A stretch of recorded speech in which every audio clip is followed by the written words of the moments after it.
Bom dia a todos! Hoje vamos a uma nova aula em que vamos falar sobre as vogais.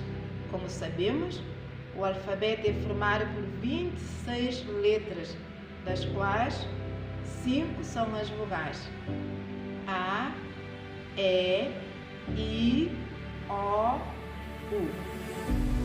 Agora escutem esta canção das vogais.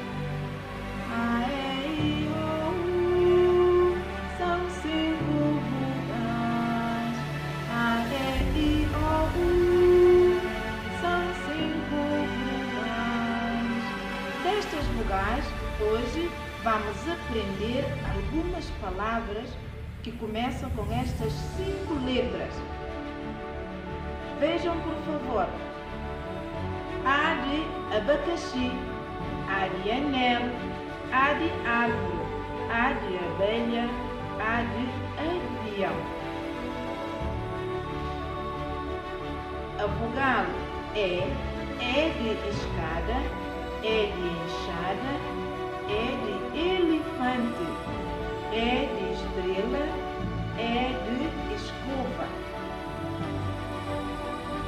A vogal I de igreja,